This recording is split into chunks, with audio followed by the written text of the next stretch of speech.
Hey everybody, it's me, Bug Out. My hair's crazy. I got calamine lotion on my face because the mosquitoes have started acting, stupid again since all that rain. My granddaughter came to visit, brought me this beautiful little necklace right here.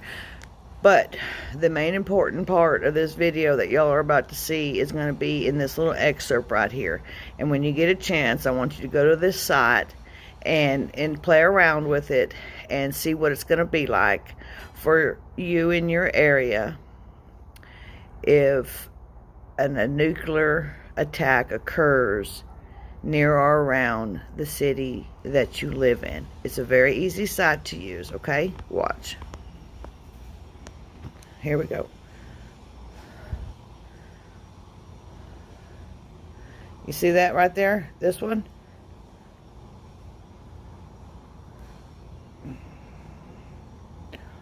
See what it looks like? You can enter all this stuff in here. Okay? It's an excellent site. Here we go. We're starting to load up now. It's showing London. Okay? But you can put any city or town that's listed. The number of casualties, the height of the burst, surface or air burst. Air burst is an EMP. The fallout. You can add all that stuff in there. But go to this site right here and see what the ability is if you were to experience that. Okay? Sorry, my hair is crazy. But anyhow, I hope y'all enjoy this video that follows. It's very pertinent information. You need to listen to it all the way through, because the first part is what is being said to the American people. The second part is what the world thinks. Okay? I'm dead serious on this. I know there's all kinds of things that can happen anywhere at any time. But this is something that no need to panic, but just be aware it is a 50-50 possibility every day this day forward. Okay? So anyway, sorry about the glare. Mosquito bite. Anyhow, y'all have a blessed day. Keep on prepping. Keep it real. Keep Jesus first. Okay? Check it out. It is my pleasure to introduce Secretary of Defense Lloyd Austin III and Chairman of the Joint Chiefs of Staff General Mark Milley. The Secretary and the Chairman will provide some brief opening remarks, and then we'll have a few minutes to take some questions. I will moderate those questions and call on the reporters, and I would ask you to limit your follow-up since we do have a limited amount of time today. And I appreciate your assistance with this. Mr. Secretary, over to you, sir. Thanks, Pat. Well, good afternoon, everyone.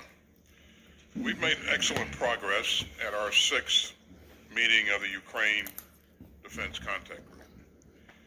We were joined by my good friend, Oleksiy Reznikov, Ukraine's Minister of Defense, and by Major General Moskalyov, Ukraine's Joint Forces Commander. I'm very grateful to them for joining us and for their heroic leadership. They updated the contact group on the latest battlefield dynamics, on Ukraine's priority needs, and on Ukraine's requirements to defend itself for the long haul. I'm also very pleased that ministers and chiefs of defense from some 50 countries took part in today's discussion. That again underscores the resolve of the international community to support Ukraine's self-defense after Russia's cruel and unprovoked invasion. And that resolve has only been heightened by the deliberate cruelty of Russia's new barrage against Ukraine's cities. Those assaults on targets with no military purpose again reveal the malice of Putin's war of choice. But Russia's atrocities have further united the nations of goodwill that stand with Ukraine. So we are here because rules matter, because rights matter, and because sovereignty matters. And in the past few days, Putin has given us all another grim preview of a future in which the appetites of aggressive autocrats outweigh the rights of peaceful states. We would all be less secure in a world where big powers can assault their peaceful neighbors and trample their borders by force. And the free citizens of Ukraine have an inalienable right to govern themselves and to choose their own future. These are bedrock principles, and they underpin the rules-based international order more secure.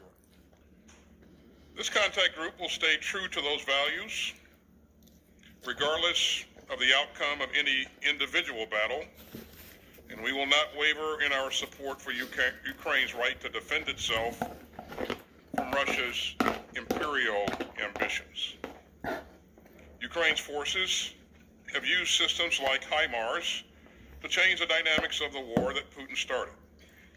And that's helped Ukrainian forces seize the initiative during their counteroffensive. So we'll continue to rush in the capabilities to help Ukraine in the current fight. And I commend the contact group members who have moved heaven and earth to get weapons and equipment into the hands of the Ukrainian forces. At the same time, our allies and partners are driving hard to sustain Ukraine's defenders for the long haul. As the conflict has evolved, the mission of this contact group has evolved as well. So today, the contact group underscored our shared commitment to keep on supplying Ukraine's defenders with the capability that they will need in the difficult weeks, months, and years ahead. We discussed ways to do even more to train Ukrainian forces who are making such impressive use of their new capabilities. And we pushed to galvanize our industrial bases to fire up production for the systems to defend Ukraine, even while meeting our own security needs. The leaders here built on the important progress from the September 28th meeting of our National Armaments Directors under the auspices of this contact group. Denmark and the UK shared updates on several Copenhagen conference initiatives, including the UK's International Donors Fund for pooling international funding for critical capabilities. And as we increase our long-term support for Ukraine, transparency and accountability remain crucial. At today's meeting, we discuss the accountability measures Ukraine is using to ensure that advanced weapons are fully tracked. We also discuss ways to work together to build on our momentum and to meet new challenges. We know that Ukraine still needs even more long-range fires in air defense systems and artillery systems, along with other crucial capabilities. And I'm grateful to our many allies and partners who have raced to meet Ukraine's self-defense needs, often pulling from their own stocks or purchasing capabilities from domestic industry. And let me especially commend Germany for its recent delivery of an IRIS-T air defense system. This critical donation will help Ukraine better defend its civilians from Russian airstrikes. And Germany also recently announced that it will deliver more Mars rocket systems and howitzers. And all that shows long-term support for Ukraine's defenders. I want to also recognize several countries doing especially important work together to ramp up production on key systems and reinvigorate their industrial bases.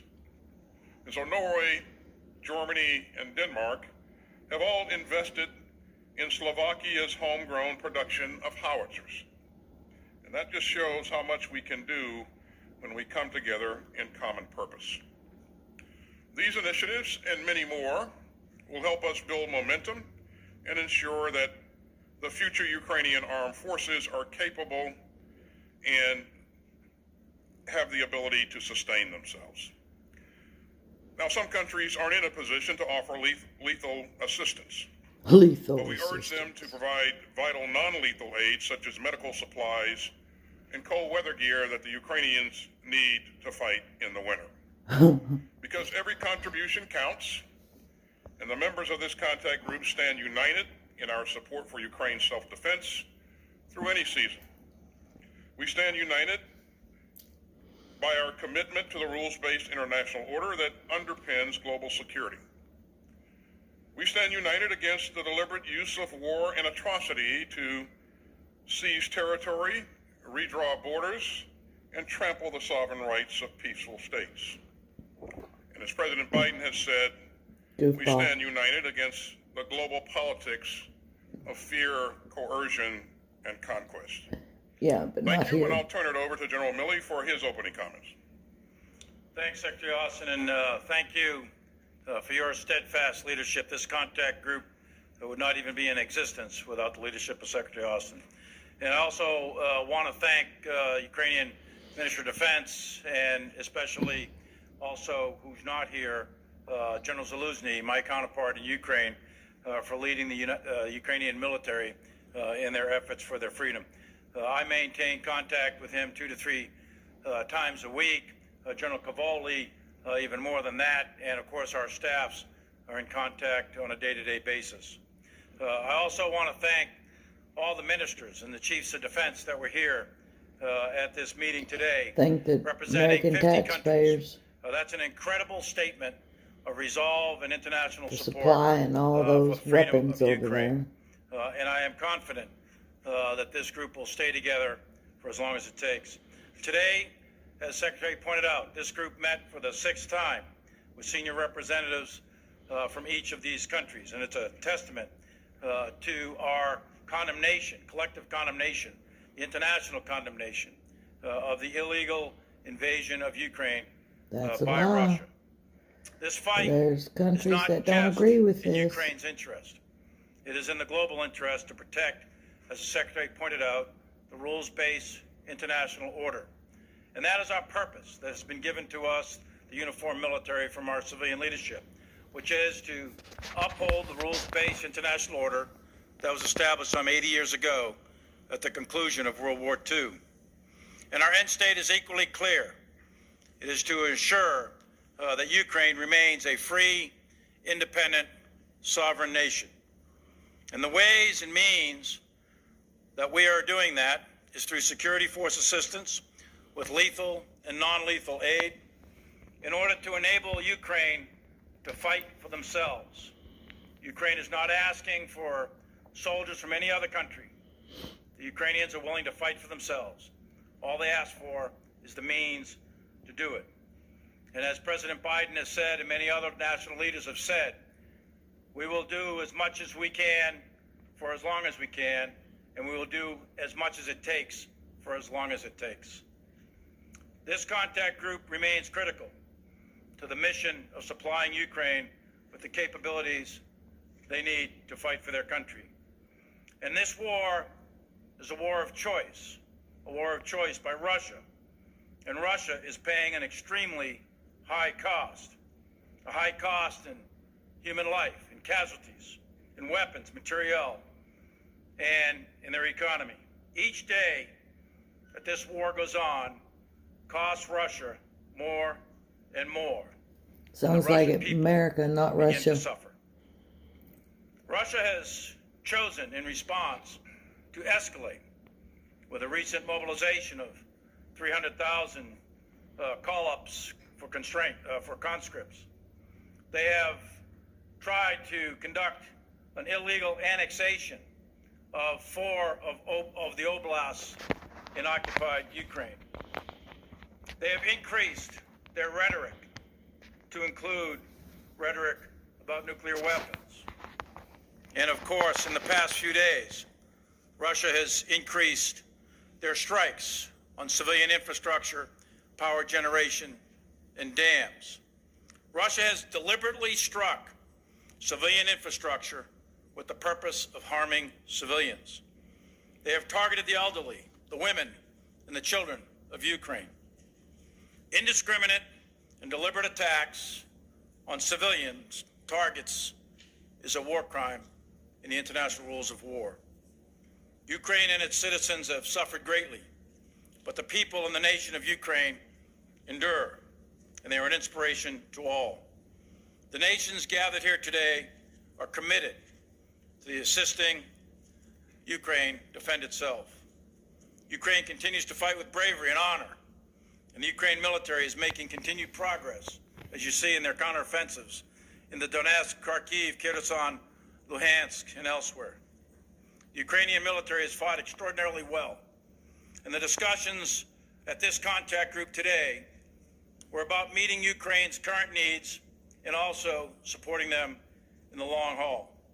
We focused on air defense, on cannon artillery, rocket artillery, maneuver, tanks, infantry fighting vehicles, armored personnel carriers, also discussed training and a wide variety of non-lethal support. These systems and the associated ammunition are critical for Ukraine to continue the fight, and they are employing these weapons extremely well. So I will stop there, and I thank you and welcome your questions. Mr. Secretary, Chairman, thank you very much. Our first question will go to John Ismay, New York Times. Mr. Secretary, in your opening remarks today, you said, quote, "Our resolve to support Ukraine's defenders extends through all seasons," unquote. With winter fast approaching, do you expect the Ukrainian armed forces to continue fighting to retake their territory throughout the season until spring? Thanks, John.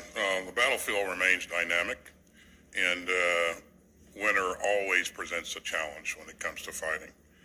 But the international community remains united and focused and committed to doing everything that we can to help Ukraine protect its interest and defend its sovereign territory.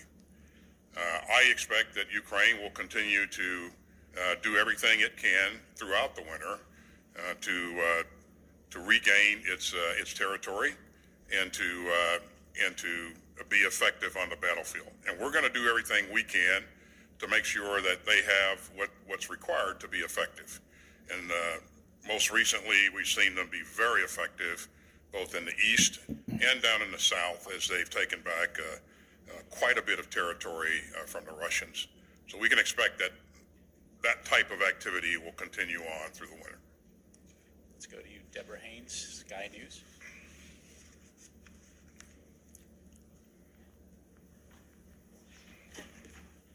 Thank you very much. A British spy chief this week said that Russia is running out of weapons. How concerned are you, though, about Western stockpiles and whether Western weapons could run out first, and specifically on air defense systems?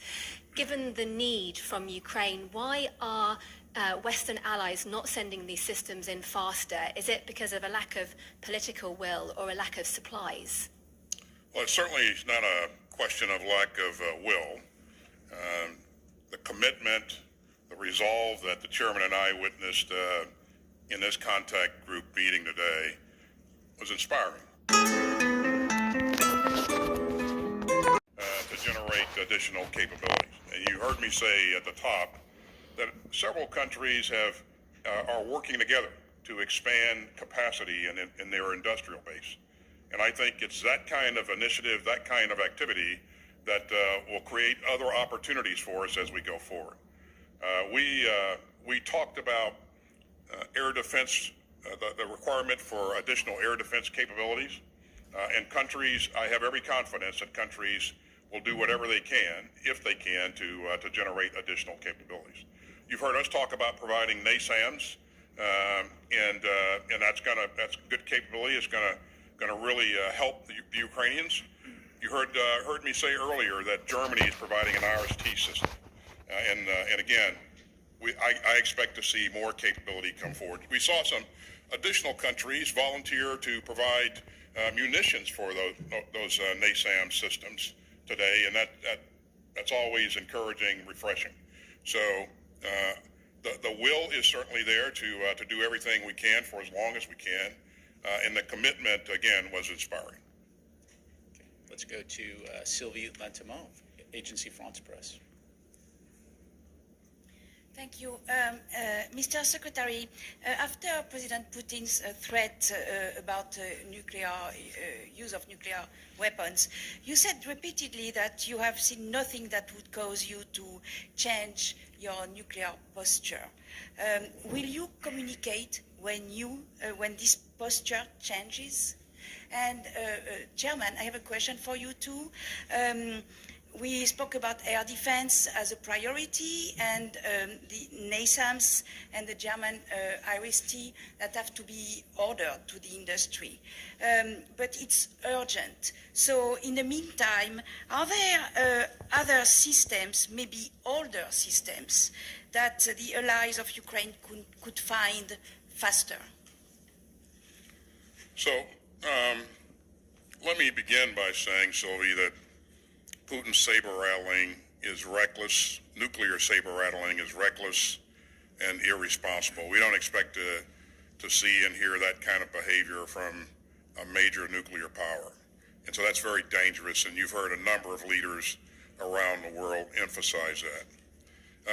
You should know, and I know you do, that we take this very seriously. And this is something that we remain focused on. And we continue to watch indications, and any type of warning that he may have made a decision to go in a different direction. We've not seen any indicators at this point that would lead us to believe that. But again, it's not something we look at once and leave alone. This is something we remain focused on 24 hours a day, 7 days a week. So, Sylvie, put it in context a little bit. What Ukraine is asking for and what we think can be provided is an integrated air missile defense system. So that doesn't control all the airspace over Ukraine, but they're designed to control priority targets that Ukraine needs to protect. And what you're looking at really is short-range, low-altitude systems, and then medium-range, medium-altitude, and then long-range and high-altitude systems. And it's a mix of all of these that deny the airspace to Russian aircraft, fixed-wing or rotary-wing aircraft, and Russian missile defense, right? So that's what you're trying to create. You're trying to create a defensive system. So far, Ukraine has very effectively used their SA-6s and 8s, S-300s and S-10, 11s, etc. So they've been very effective at denying Russian air superiority. And that, in turn, has denied the Russians the ability to conduct ground combined arms maneuver. So what needs to be done here by all of the various countries that were at the conference today is chip in and help them rebuild and sustain an integrated air and missile defense system, specifically older systems like you were just asking about. Ukraine has asked for HAWK, or improved HAWK, IHAWK as it's called. That's a medium altitude, medium range system. It's an older system, but it's quite effective. And there's other systems out there throughout the world that are available. Many countries have Patriot. Many countries have other systems. There's a whole series of Israeli systems that are quite capable. The Germans have systems, as we mentioned. So a lot of the countries that were here today have a wide variety of systems, and the task will be to bring those together, get them deployed, get them trained, because each of these systems is different. Make sure that they can link together with the command and control and communication systems, and make sure they have radars that can talk to each other so that they can acquire targets on the inbound flights. So it's quite complicated from a technical standpoint. It is achievable, and that's what we're aiming at. Thank you, sir. Our final question will go to Vladimir Runets from ICTV. Thank you for this opportunity. I'm one of those who this Monday, wasn't sure that I would be able to be here because of the airstrikes that we experienced in Kiev. And the question I'm going to ask is not mine. It's the people of Ukraine would like to ask you, when will they be able to just sleep well and not be afraid to leave their families behind and go on a trip like this? Because I'm here and I'm really anxious about what is happening to my family back home. So when are the systems going to be provided, and is there a possibility that the sky is going to be safe? The short answer to your question, sir, is the systems will be provided as fast as we can physically get them there. And this is something, as I said at the top, that we remain focused on. And we're going to provide systems that we have available, that countries like Germany has available. We're also going to try to provide additional munitions to the existing systems that the Ukrainian forces are using. As long as there's the conflict goes on, there will always be uncertainty. So it's very difficult to predict when it's going to be safe to move about, move in and out of the country. And I know that you're concerned about your family, and you certainly that's understandable. But we're going to do everything we can, as fast as we can, to help the Ukrainian forces get the capability they need to protect the Ukrainian people. That's very, very important to us. And by the way, it was important to all the 50 members that were in that meeting today, and their chiefs of defense. And this is, the utility of this Ukraine Defense Contact Group. I just can't. I can't overemphasize how useful this is, because it helps us to address current near-term problems and mobilize resources much faster than we otherwise would be able to. And again, I don't want to exaggerate this point, but I have to tell you that I remain impressed by the commitment of the members of the group. And for the most part, these are ministers of defense that show up to every meeting, and not surrogates. So.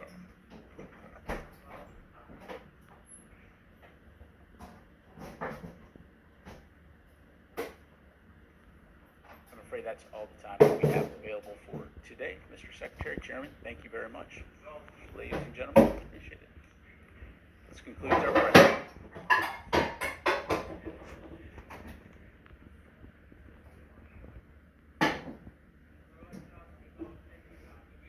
One moment, leaders of two countries are hugging it out, and the very next, they are up in arms. Take Joe Biden, for example. The American president was spotted fist-bumping with the Saudi Crown Prince, Mohammed bin Salman. This was less than 3 months ago. And now, he's promising to punish the kingdom. In an interview to an American broadcaster, Biden said there are going to be some consequences for what they've done with Russia. They here stands for Saudi Arabia. So what did they do with Russia? Most of you already know the backstory by now, but I'll quickly run you through the events. It all began on the 5th of October. The Organization of the Petrol Exporting Countries, along with Russia, announced that it would cut its oil production by 2 million barrels per day. And like most of you already know this, the grouping is called the OPEC Plus, and it is led by Saudi Arabia. So Riyadh is obviously defending the decision. It says the call was purely economic. The kingdom's oil minister said, and I quote, OPEC Plus members acted responsibly and took the appropriate decision. The United States, however, is not convinced. It believes that the oil cartel's decision was quote-unquote against the interest of American people. Now, what has a number of oil barrels got to do with Americans? Simply put, rising consumer prices. It's basic economics. A fall in oil production will amount to a rise in oil prices, and that is the last thing America needs right now. 1. There is an impending recession, and this is something we will elaborate on in a bit.